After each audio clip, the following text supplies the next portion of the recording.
everyone, my name is Paul, and thank you all so much for coming to my lecture recital today. I think we should begin with a little music. I will start by playing the works of two different composers, but I won't be telling you where the first one ends and the second one begins. So see if you can spot where the change happens.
Just heard the first Song Without Words by Felix Mendelssohn and the first Song Without Words by Charles Valentin Alkan. These pieces are very similar. Both have arpeggios, both have very lyrical melodies, both are in the key of E major. But these pieces are also quite different. Played one after the other, it almost sounds as if Alkan's music expands, develops Mendelssohn's Song Without Words. But what really is a song without words? Well, the musical term song means written lyrics, a singer on stage with some sort of accompaniment.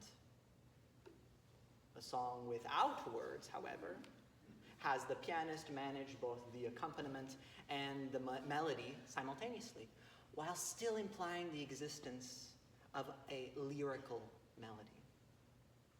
It's a genre of piano music, first made popular by Felix Mendelssohn with his publication of Opus 19 in 1832. These pieces became incredibly popular in Victorian-era Britain, becoming a staple of domestic music making.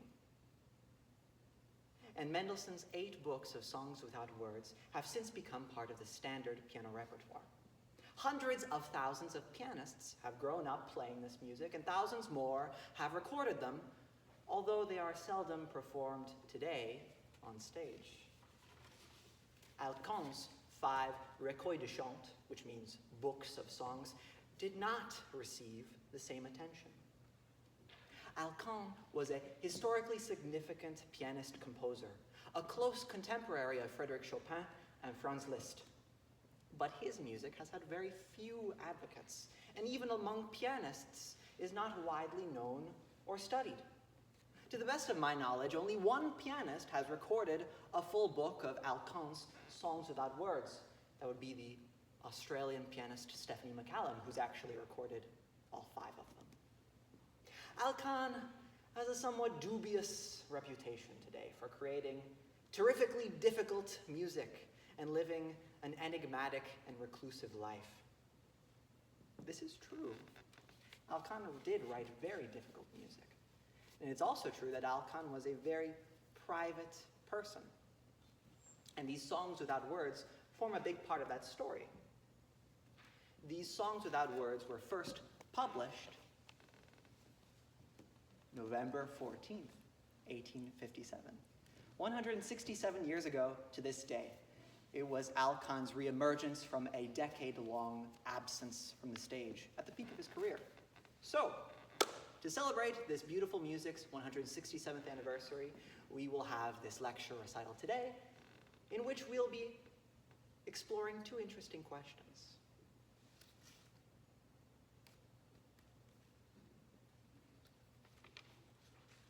How did Alkan recreate Mendelssohn's Songs Without Words?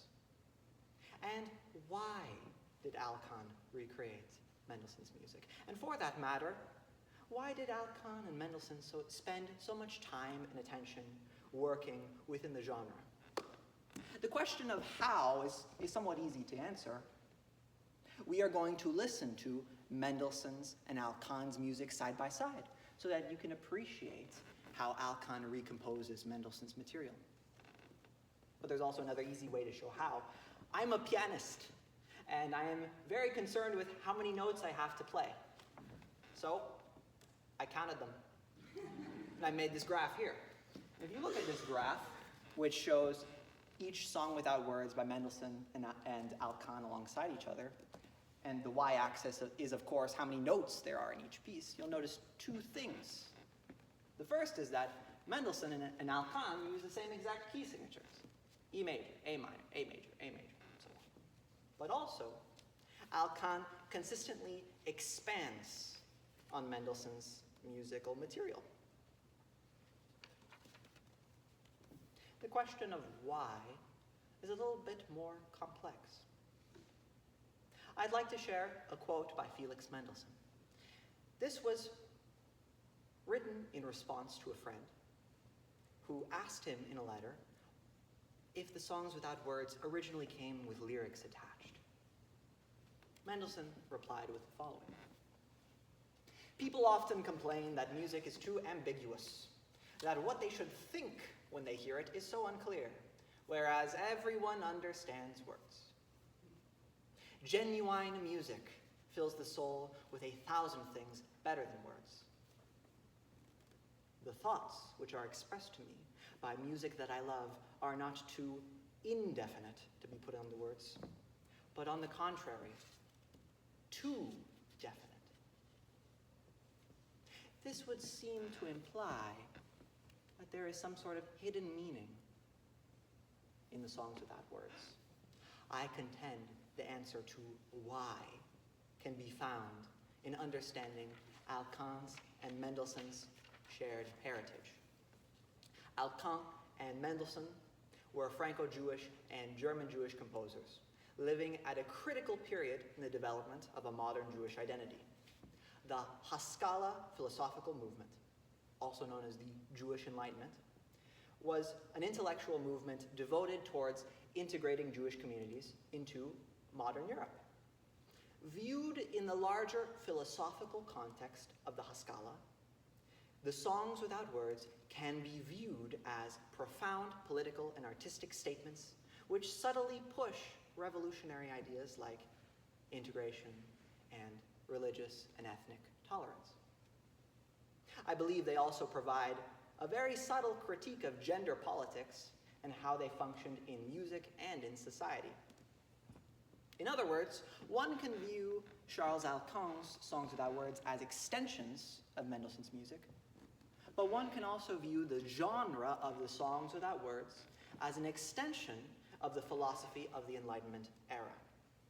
These pieces, placed in their proper ethnographic context, are critical to study, not only because I believe they can lead us to a deeper appreciation of these two composers' work, but also provide a greater understanding of our world today.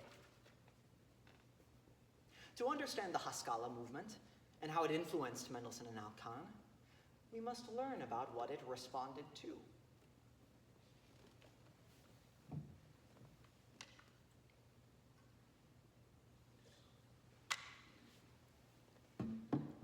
Jews have existed in Europe for 2,000 years. And for most of this time, Jews have faced restrictions on how they could dress, what professions they could occupy, whether or not they would be able to practice their religion freely or would be forced to convert, or even whether they were allowed to live within a given country. Jews were subject to tenuous acceptance or outright hostility, as can be seen in this map showing so-called Jewish expulsions, in which countries forced Jews to emigrate out of their borders, effectively robbing them of their property. Sometimes Jews were even physically relegated to live in separate physical communities, known as ghettos.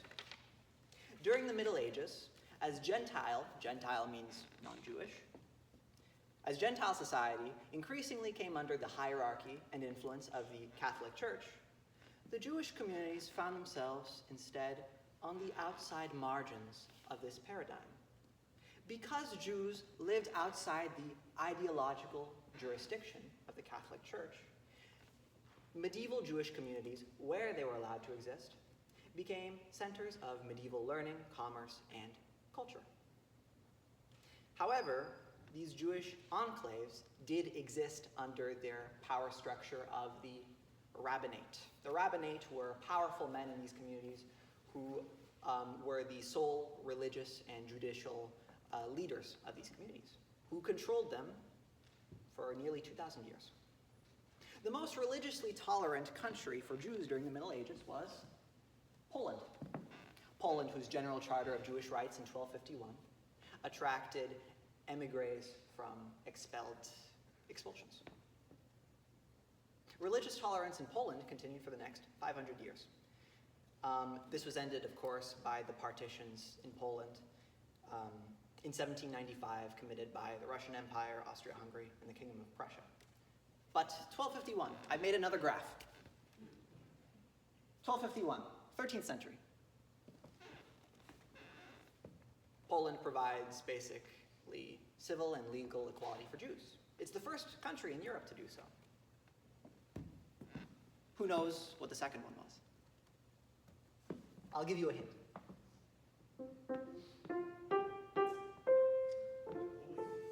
It was France, right? But in what year? 1791. And of course, after this, the rest of the European countries followed suit. Which begs the question,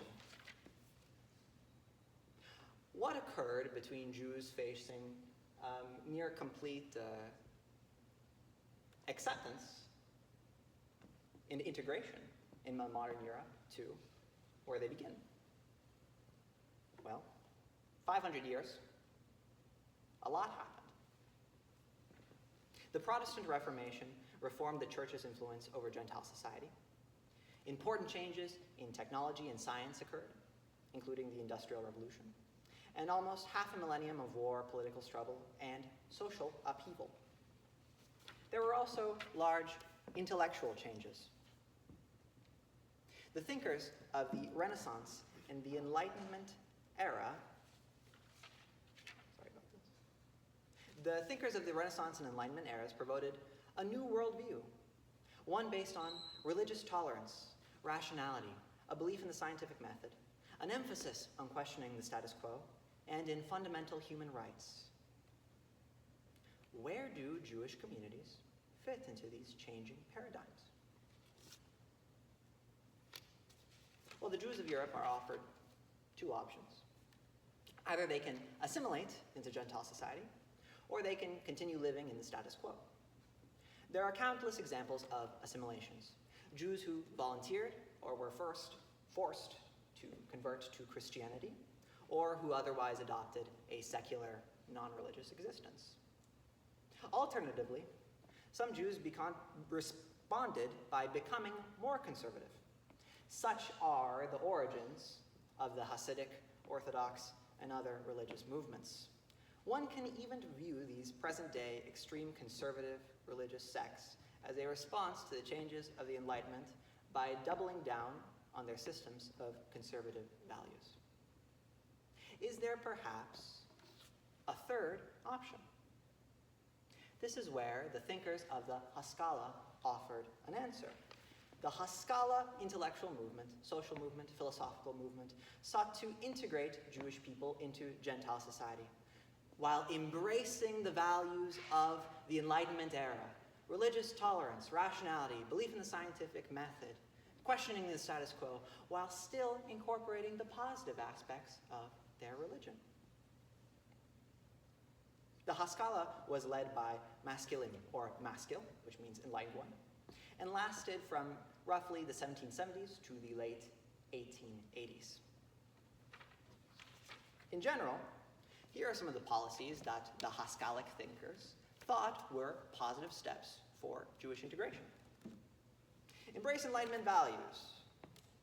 Reject the influence of traditional rabbinic leadership, the rabbinate who had controlled these isolated communities for nearly 2,000 years. Reform educational systems. Instead of religious learning being the highest learning offered in the Jewish communities, they should embrace secular learning, like mathematics, astronomy, medicine. Use Hebrew in secular life. Previously, Hebrew had been exclusively reserved for religious learning, but Hebrew can also be used for secular purposes. And for that matter, as long as Jews are learning additional languages, the Maskil believed they should learn Gentile language, like German and French, and de-emphasize the use of Yiddish. They also believed that de-emphasizing religious dress and customs, and professional integration, in other words, taking other jobs besides what was accepted for them to occupy in the medieval period, and of course, practice religious tolerance. If you want to be Jewish, or if you want to be Christian, or Muslim, or atheist, anything is fine. This is what the Maskil believed were positive steps forward for Jewish communities to integrate themselves into modern Europe. But note that most of these reforms actually centered on reforming how language operated within the Jewish communities. The originator of the Haskalah movement is someone whose last name you will surely recognize. Moses Mendelssohn. He's a German Jewish philosopher, and he's considered the grandfather of the Haskalah, as well as being the actual grandfather of Felix and Fanny Mendelssohn. Moses Mendelssohn made many career contributions to the Haskalah. He published the first Hebrew language secular journal, The Moralist, and he underwent a translation of the Old Testament from Hebrew into German, so that Jewish people integrating into European society could continue their religious studies while still learning the language of Gentile society. Additionally, Moses Mendelssohn also wrote a massive political treatise called Jerusalem, which outlines all the ways in which religions can interface positively within an Enlightenment society. This formed the basis for other philosophers to begin building policies for Jewish integration. Again, note how Moses Mendelssohn's key career contributions all centered on reforming how language was used in Jewish communities. So now we have the backdrop for understanding how Felix Mendelssohn's and Charles Alkan's careers developed. Felix Mendelssohn was the grandson of Moses Mendelssohn, and he grew up in a quite privileged background due to his family's success in banking and textile industries. Mendelssohn grew up speaking 6 languages, and from a young age, he made professional connections with musicians and publishers all across Europe. He had a particularly successful career, especially in Britain, where he first published his collections of songs without words. Felix Mendelssohn benefited directly from the ideological contributions of his grandfather Moses in the form of a career in a newly integrated Europe.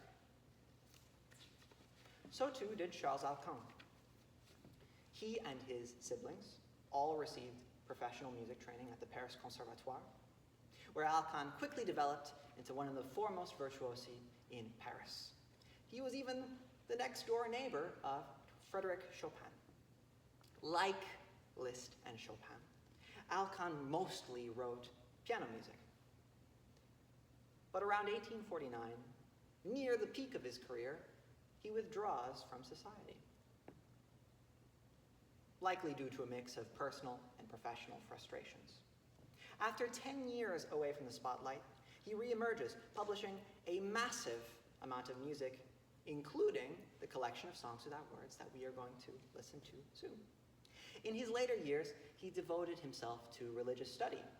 And during this time, he actually completed a translation of the Old and New Testaments from Aramaic into French.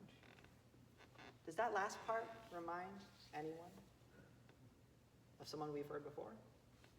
Well, Moses Mendelssohn. Remember, one of his career contributions was translating the Old Testament into German. Alkan, during his later years, is doing similar things.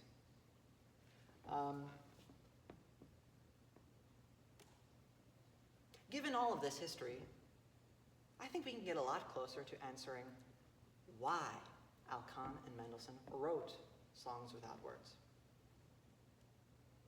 I contend that one can view the genre of the songs without words as an emanation of the Haskalah philosophy, particularly in how they reformed language as a tool for artistic integration.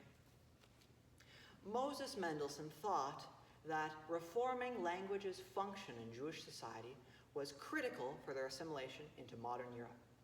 2 generations later, his grandson, Felix Mendelssohn, furthered this by reforming the use of language in music, by taking a song, a piece of music with lyrics, and by abstracting their language away, he's creating a new type of song, a type of song that anyone from any religious or ethnic or linguistic background can appreciate equally. They transcend the boundaries of nationality and language. This was a very subtle, yet revolutionary idea at the time. And I contend that assimilation is one of the hidden meanings of the songs without words that was too definite for Mendelssohn to speak aloud. Alkan, too, owed his career in France to the Haskalah, but when integration showed its limits and pushed him to withdraw from society, Alkan responded by re-emerging with an incredible output of music, including 2 books of songs without words, which reimagine and further Mendelssohn's. At Alkan's moment of greatest isolation, he pays homage to pieces which at their philosophical core are about respect, religious and ethnic tolerance. In this aspect, Alkan was most certainly not reclusive. Like Mendelssohn, he operated at the forefront of his philosophy, advocating artistically for the Enlightenment era's ideals. We have seen the connections between the Haskalah philosophy and the songs without words as a genre. Why, or perhaps one explanation why, Alkan and Mendelssohn wrote these compositions. Now let's discover how these wordless songs were created. Let's start by listening to Mendelssohn's first song in the key of E major, Opus 19, number 1. The tempo marking is andante con moto, which means going with motion.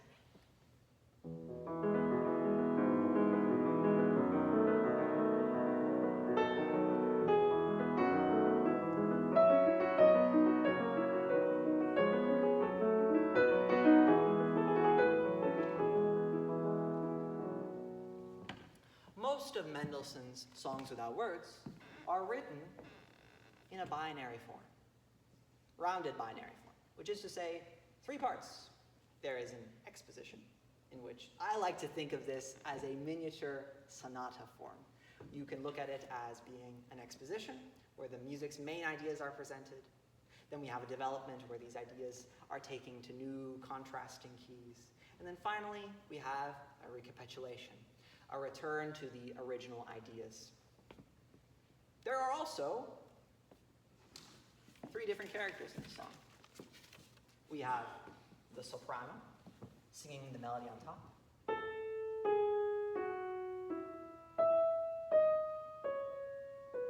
We also have the bass.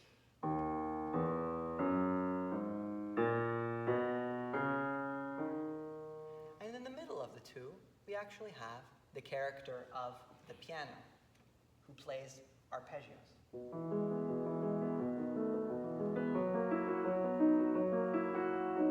It's the combination of these three characters that make the complete song without words.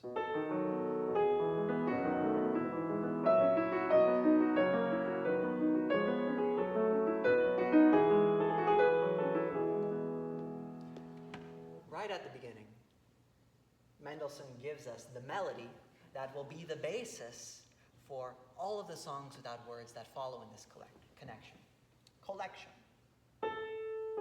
4 stepping notes, and another 4 stepping notes. This is the main motive which will feature prominently in both Mendelssohn's Songs Without Words and also Charles Alkan's.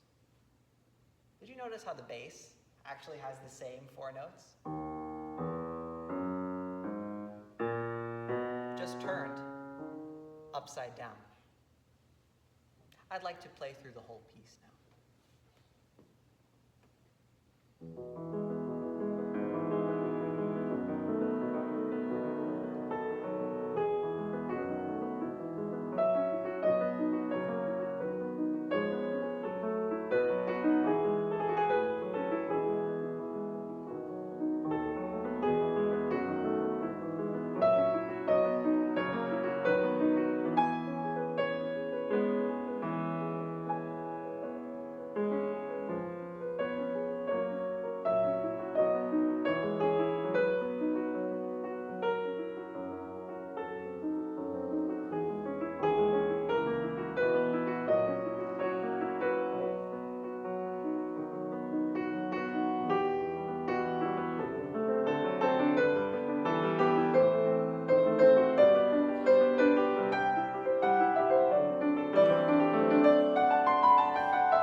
How does Alkan respond to Mendelssohn?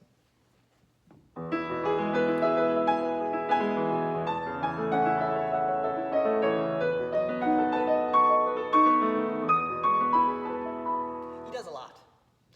Let's break it down. This arpeggio, which had been confined to only 1 octave, Alkan lets it fly for nearly 3.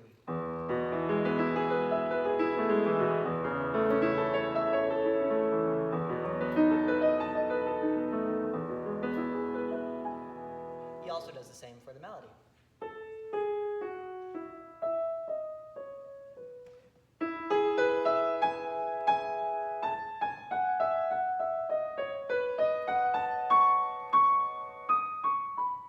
Did you notice the 4 stepping notes? They found their way into this melody as well. Oops. 1, 2, 3, 4, 1, 2, 3, 4. He also elaborates Mendelssohn music by expanding the form of this piece. After the exposition, development, and the return of the main ideas, Alkan will extend the recapitulation with music that we haven't heard before, including one very interesting set of chromatic chords.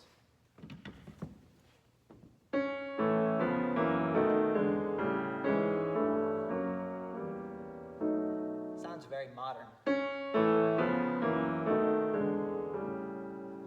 This is actually an example of foreshadowing. This idea with chromatic chords will return at a very interesting place in Alkan's Songs Without Words. I'd like to play it for you now. The tempo marking of this piece is largement, quoique assez vif, which means large but fast enough.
Let's now proceed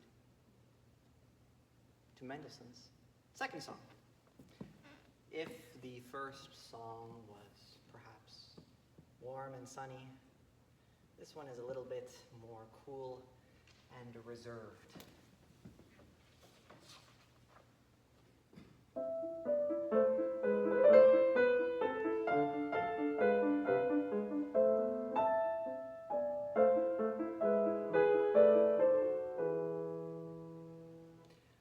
Andante espressivo, which means going but very expressively. The same four notes have returned. But now, with some repeated notes stuck on the end of them. It's a very short piece with a very interesting development section.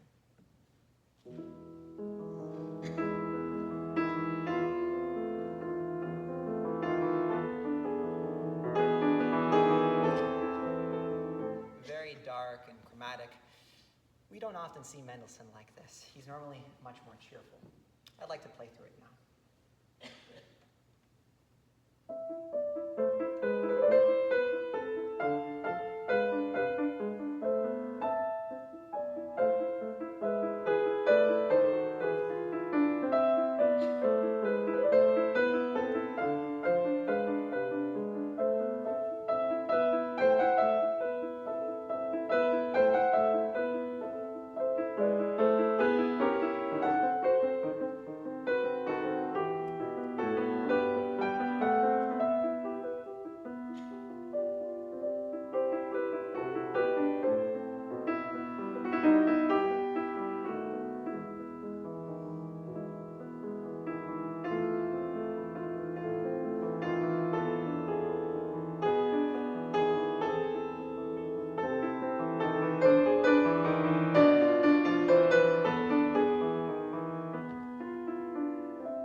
Heartbeats at the end of that piece.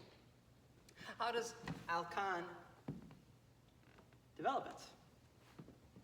This gloomy piece of music. Yeah.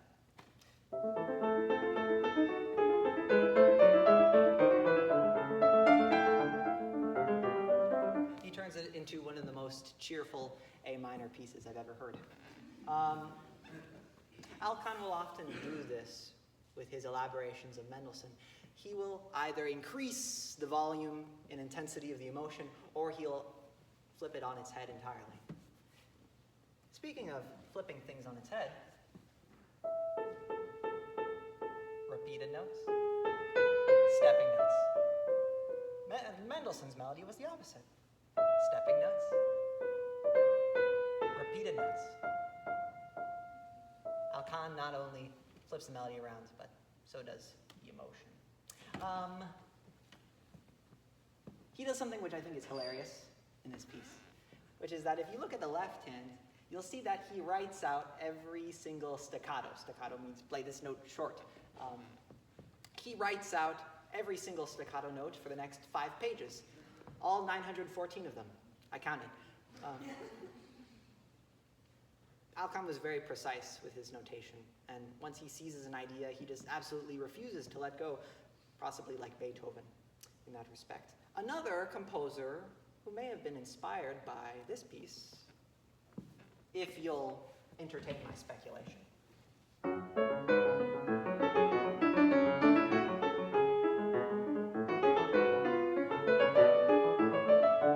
Claude Debussy.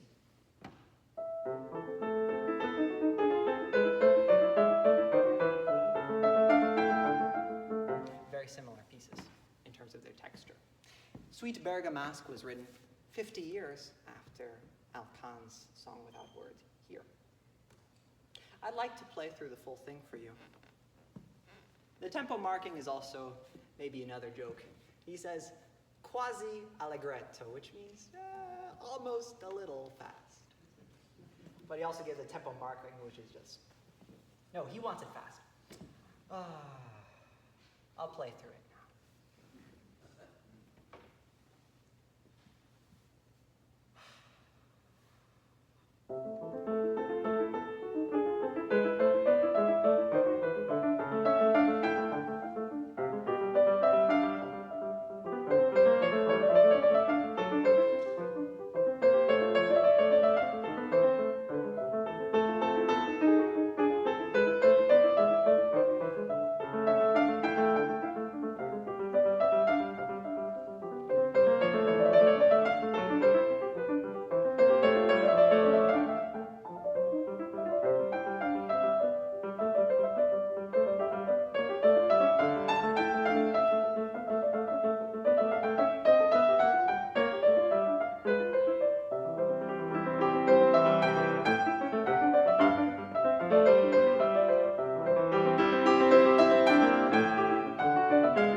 End in the key of A major.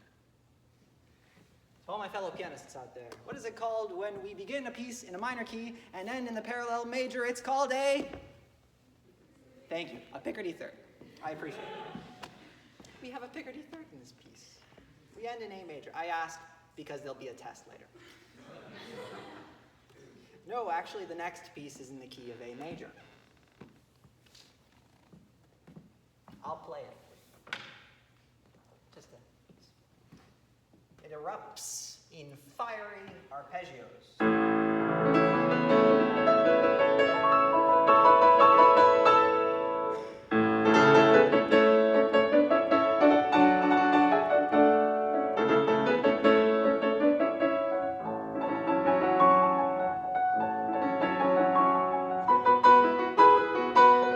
have to stop it there. Otherwise, I'll play the whole thing. Molto allegro e vivace. Very cheerful, very lively, this piece of music. It also comes with a subtitle, Jägerlied, which means hunting song in German.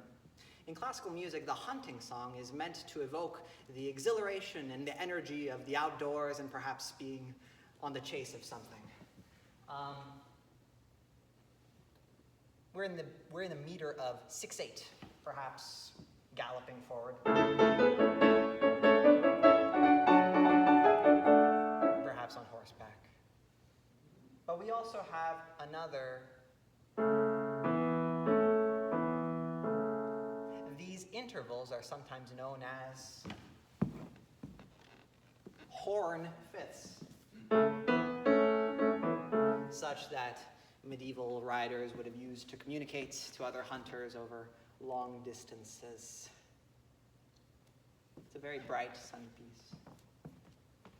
I'll play it.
Develop this piece. He gives us a hilarious introduction.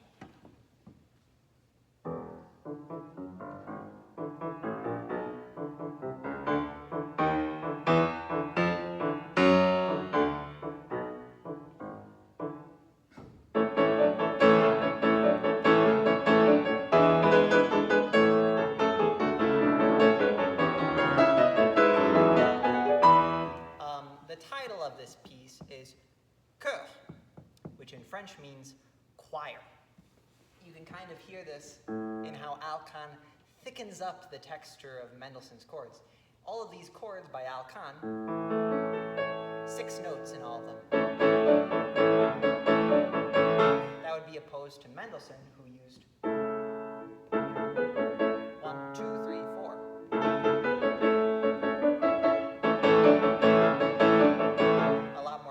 Singing now. You may notice that Alkan does not subtitle this piece Jägerlied, hunting song, but perhaps he connotates something else that we might expect on a hunt, and that would be barking dogs.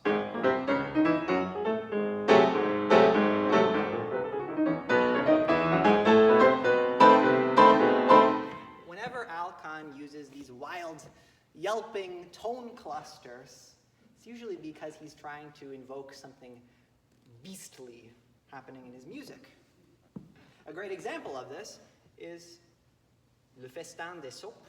It's perhaps Alkan's most well-known piece of music. It's a piano etude, and the 21st and the 22nd variations provide Alkan's depiction of a stately marching procession being interrupted by a pack of barking dogs.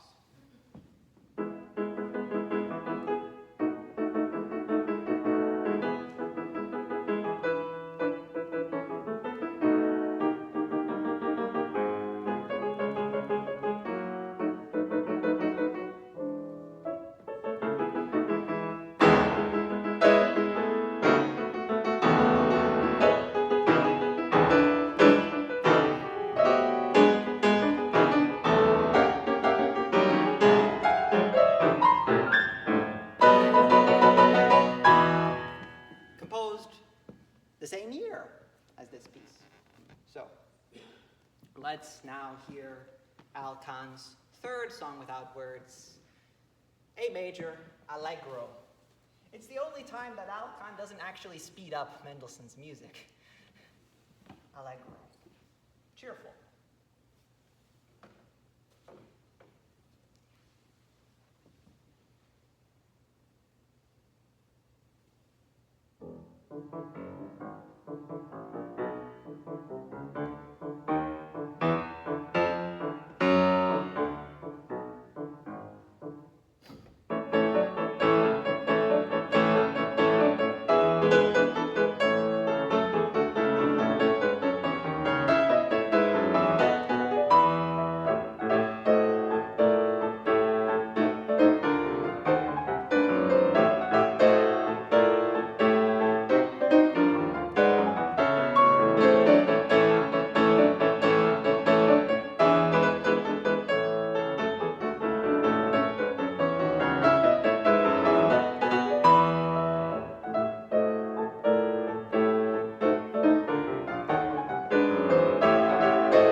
brings us to the end of the first half of this lecture recital. We are halfway through both Songs Without Words by Mendelssohn and Alkan. So at this point, we're going to take a very brief intermission, perhaps 5 minutes, and then we'll conclude with the second half of both books, which will be about 30 to 40 minutes in length. Thank you very much.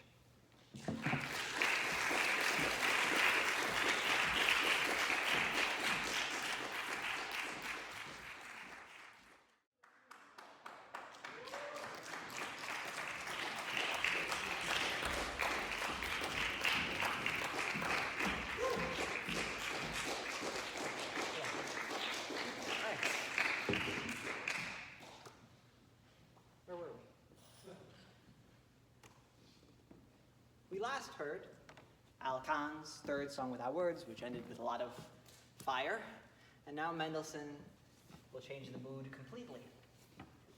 The fourth movement is marked moderato, but to create it, Mendelssohn does something special. He takes the melody he had in the previous movement,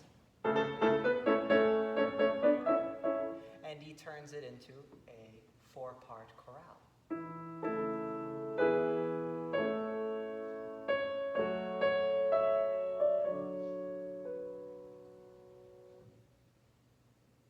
It's very short, so I'm going to play through the whole thing for you. Mendelssohn's fourth Song Without Words in A major.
To me, this fourth movement by Mendelssohn and also this fourth song by Alkan are the perfect example of the Haskalah's promotion of religious tolerance, because they're pieces which allow the audience to interpret them either religiously or secularly. If you hear this piece as some kind of duet between the soprano and bass, or if you hear this piece as something that may be offered in a religious service, Mendelssohn says either one is equally valid. Alkan also takes this idea further. He begins his fourth Song Without Words with very, very large bells, as one might hear coming from a church tower carillon.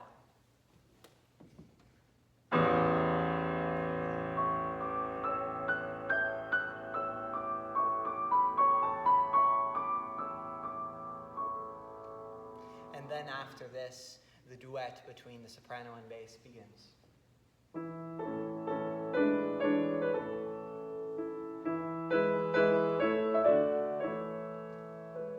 Very similar phrasing.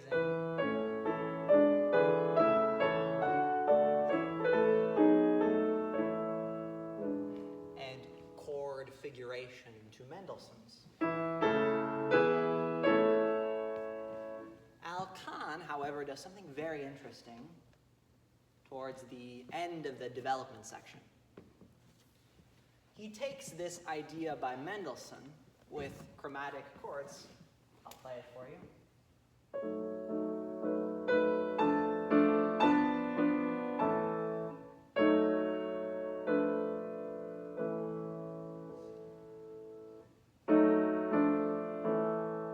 And Alkan transforms that into something otherworldly.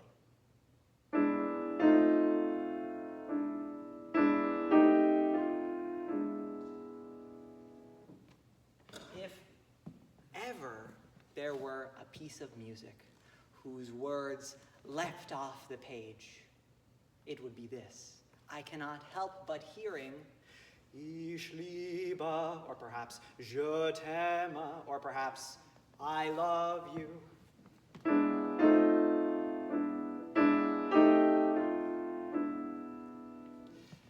But that's just my personal opinion. The title of this piece is L'Offrande, which in French means the offering. But again, what is being offered is up to the listener. Whether you hear this as a nocturnal love duet between the soprano and bass, or as a religious epiphany, Alkan believes that both are equally valid. I'd like to play this piece marked Andantino, going a little bit.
incredible.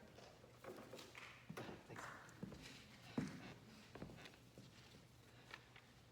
But before we move on to our fifth piece of music,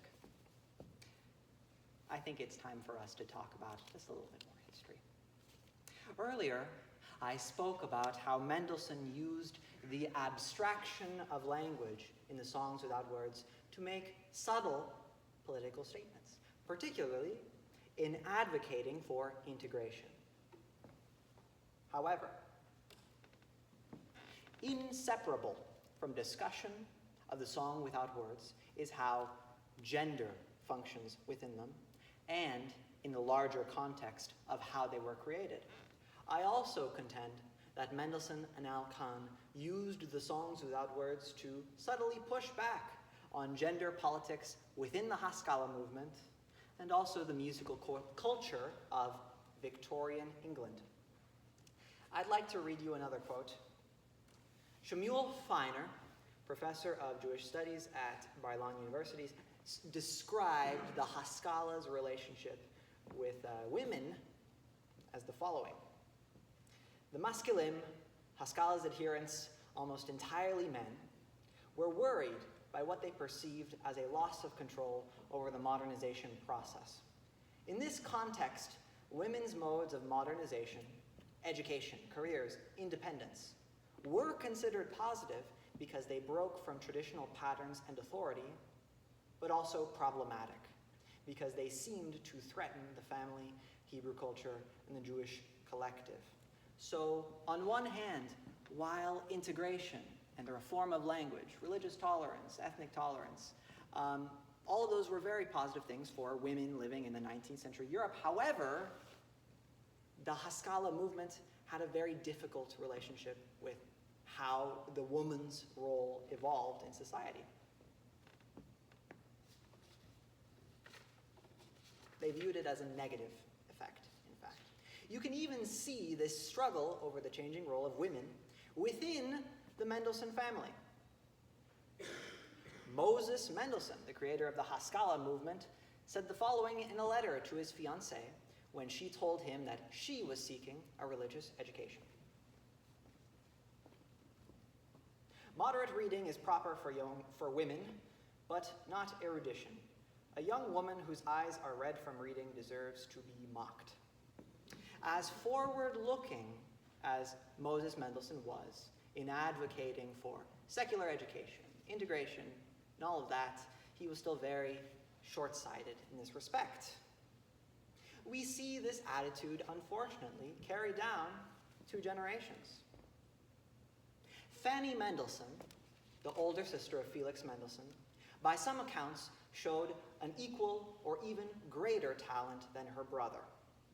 The 2 siblings were very close, but the double standard that while Felix was allowed to pursue a career as a professional composer, Fanny was not. This was always present in their relationship. When Fanny Mendelssohn first published her pieces in the last year of her life, Felix Mendelssohn wrote her a letter of blessing and congratulations, which Fanny thought seemed a little bit reluctant. In private, Felix Mendelssohn encouraged Fanny to continue composing, but discouraged her from publishing her own music. Either way, Fanny Mendelssohn played a critical role in the development of the song without words as a genre.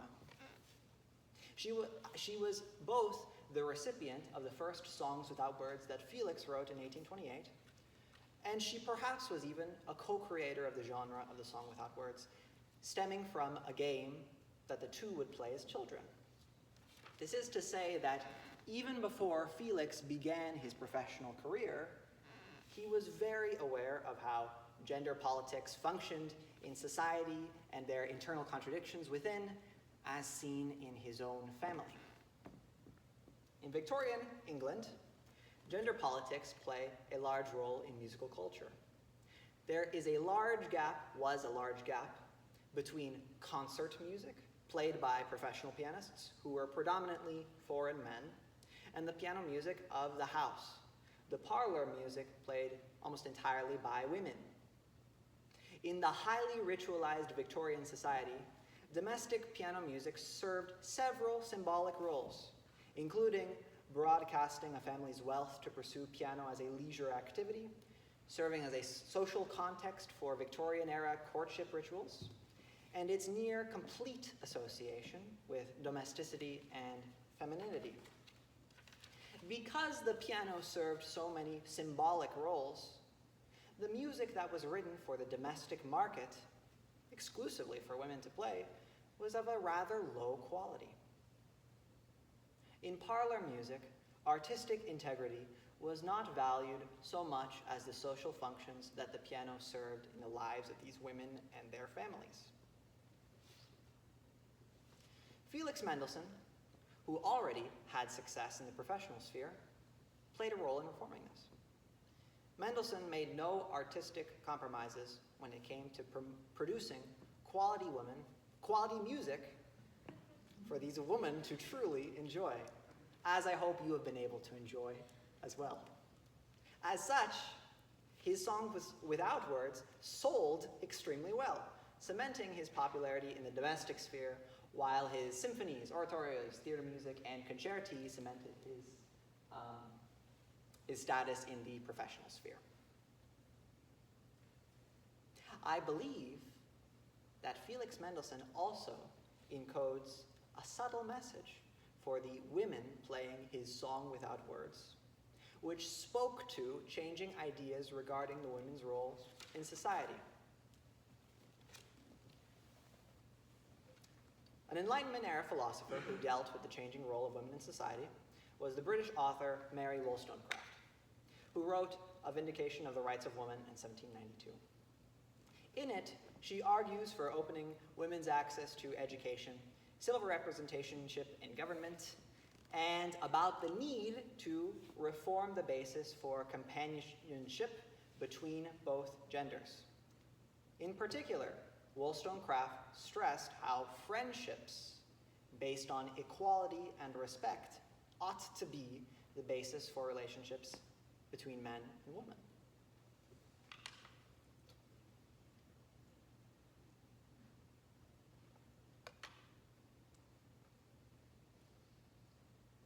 Let the honest heart show itself, and reason teach passion to submit to necessity.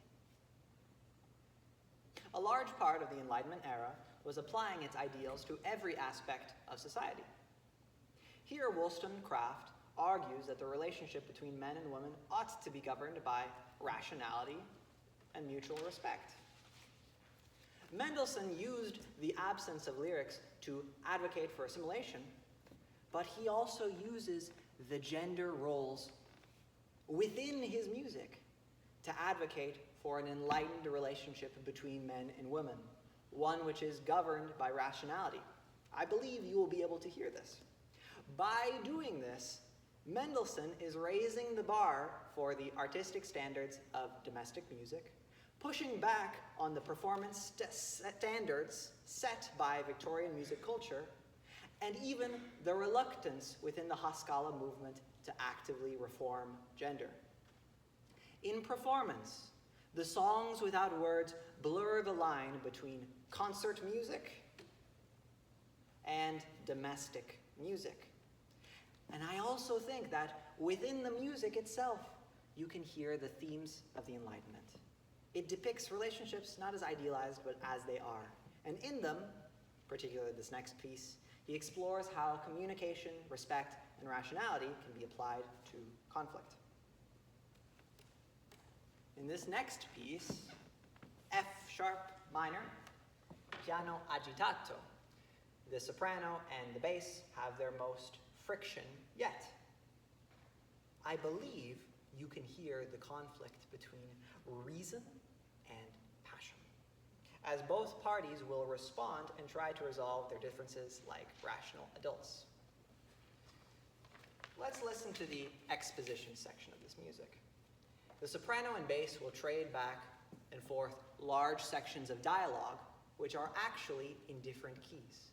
The soprano will begin in the key of F sharp minor, to which the bass responds in the relative major key, A major. Mendelssohn is showing that the two do not see eye to eye because they respond in different tonal centers. I'd like to play the exposition. It begins with the soprano's dialogue.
That was the exposition section. In the development section, the two will rapidly trade thematic material in developing in different key signatures, different key centers. We hear this very interesting fragment close to the end of the development section. There it is.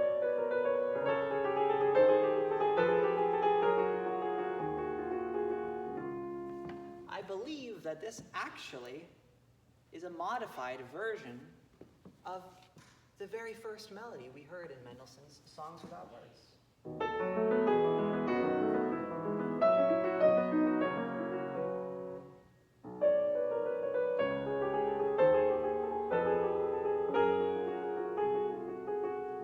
Notice how the bass and soprano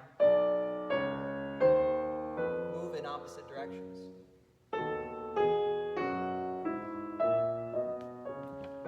After this moment, the bass responds.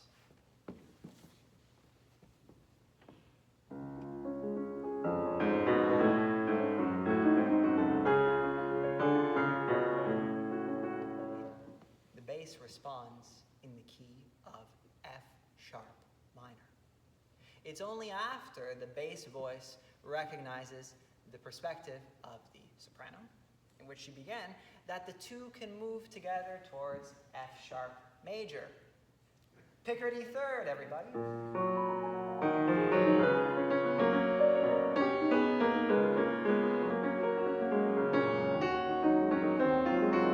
It's only after they are able to see each other's perspective that the two are able to move together towards a resolution. Let's hear it, the full thing.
133rd.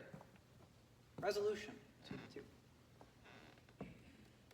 How does Alkan develop this?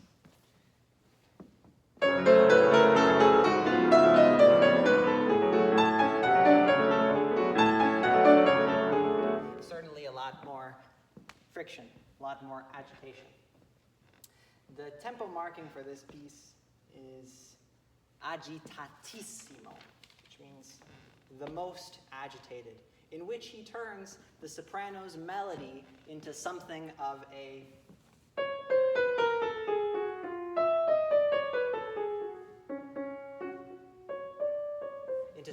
chromatic wailing noise. Alkan elaborates on Mendelssohn's music by having the bass and soprano dialogues expanded significantly. But he also gives them two different themes to trade back and forth. This was the first one, da da da da da, chromatic notes. Here's where I believe it comes from. I believe that this chromatic stepping melody we first hear back in Mendelssohn's very first Song Without Words.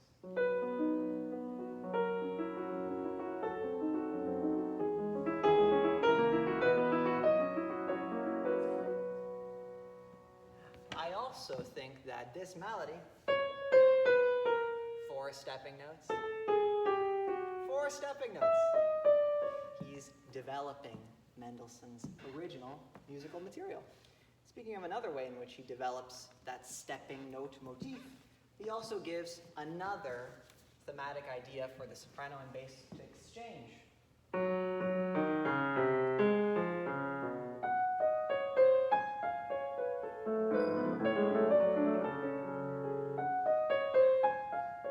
Where does this come from? I believe it comes from Mendelssohn's fifth piece. This was the very tail end of the soprano's dialogue in the exposition.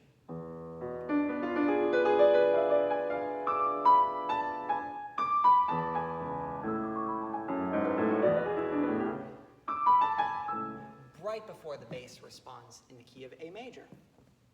Alkan, it seems, takes the closing words of those arguments and develops them into a whole new conversation. Alkan also pushed chromatic harmony to its limits. And in this piece, he goes as far as A sharp minor, perhaps the most remote tonality in all of classical music. I believe this serves a dramatic purpose. I believe this is Alkan showing that the differences between the perspective of the soprano and bass are made larger by having a greater tonal distance between them. The first time that the bass responds to the soprano in the key of F sharp minor, something I think magical happens. Alkan decides to have the soprano respond in the Neapolitan key.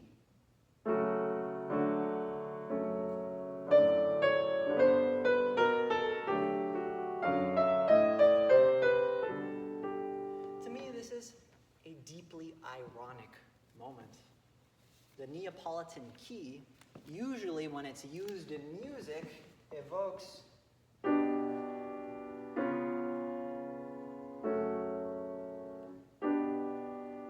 great feeling of inner sorrow. For Alkan to have the soprano, after hearing the bass respond in the key of F sharp minor, to have the soprano respond in the Neapolitan key is a deeply ironic moment. It's the only time the soprano will actually respond in a major key.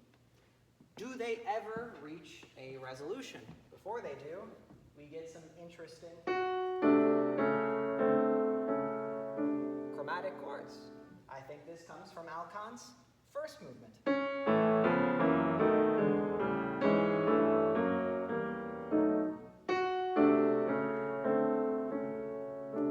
There's the foreshadowing that we were talking about way back when. Here is where the piece ends. The bass finally responds to the melody of the soprano.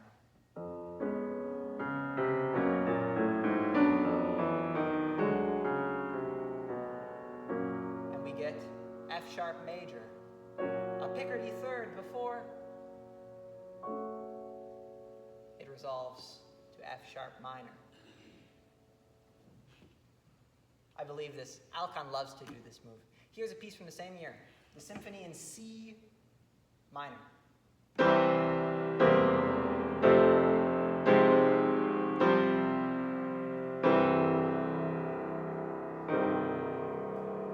Alkan loves to have major crumble away into minor, I think to emphasize the loss between the two characters in this piece. I'd like to play through this piece now. Many people think that Erlkönig was one of Schubert's best pieces. It's another piece, a song, in which multiple characters trade thematic material in different keys to tell a story which is ultimately a tragedy. Alkan here is doing very similar things. I think that this song by Alkan is just as deep as Erlkönig by Schubert, compositionally speaking. So I'd like to play through it now. F sharp minor, agitatissimo.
how can we...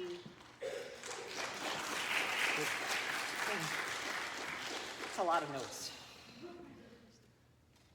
How can we interpret this? Such a violent outburst by Alkan. I have 3 suggestions. 3 different ways in which you can interpret this piece. You can look at this biographically, certainly. When you look at this piece, perhaps you can hear in Alkan some frustration in his personal relationships. Yes, it's true.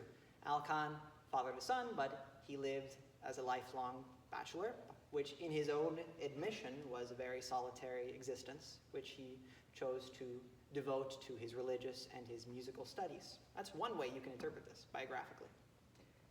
I also think that you can hear the philosophy in this. You can hear the frustrations in resolving differences of gender within the Haskalah Jewish integration movement. Even though the Haskalah was positive for women, because it opened up education, careers, and freedom from abuse in the name of religion. But because it was not embraced by its philosophy, it ended up reinforcing a divide between Jewish men and women. The third way I think you can interpret this piece: the canon of classical music has had a very large disparity of representation between female and male composers. I would argue that Mendelssohn's and Alkan's piano music, in particular the songs without word, both of which are very seldom featured on stage today, can perhaps find a home in the forming feminist canon. These pieces can spark conversations about gender as it is today and how it was developed in the 20th and 19th centuries. Even though these pieces were written by composers who were products of their times, the songs without words deal with gender dynamics both within their music for dramatic purposes, but also as a larger context for these pieces' creation. 7 of Mendelssohn's 8 books of songs without words bear dedications to women. We are on to the final pieces of the set. This is perhaps Mendelssohn's most well-known piece of piano music. It's the Venetian barcarolle. A barcarolle is a piece of music. The hunting song evokes the hunt and exhilaration, but a barcarolle evokes feelings of being on the water and the rocking of the waves. It came after our Picardy Third in Mendelssohn's 5th piece, but this piece in G minor feels quite bitter to me, and the bass voice doesn't really feature too much. I'd like to play it now, the Venetian barcarolle by Mendelssohn.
a very bitter ending to the first book of Mendelssohn's Songs Without Words.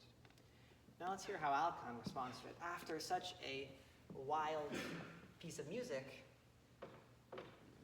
Alkan, by contrast, gives us something much more light.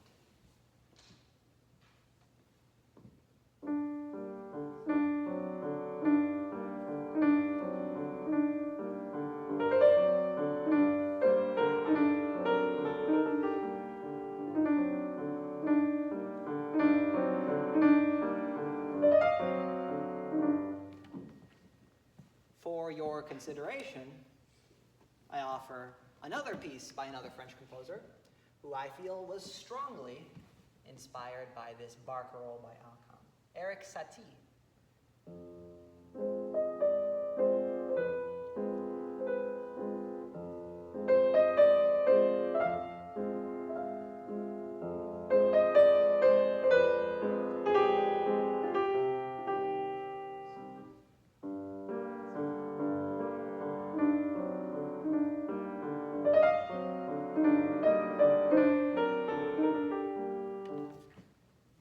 In this piece, we get many hints of G major.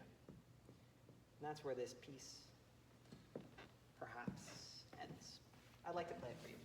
Alkan's barcarolle in G minor.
Thank goodness.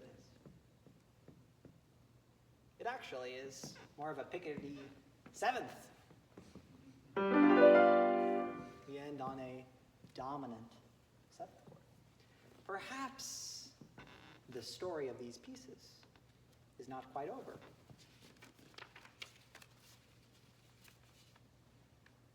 You've just heard the first book of Alkan's Songs Without Words. He wrote 4 more books of songs without words, and each of them end with a barcarolle in the key of G minor. There are 30 songs without words by Alkan in total, all of which are an untapped goldmine of repertoire which could use some love and attention.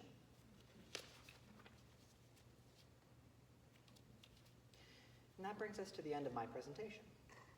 To briefly summarize, tonight we have heard how Alkan recreated Mendelssohn's Songs Without Words, and we have discussed why both Alkan and Mendelssohn wrote the Songs Without Words.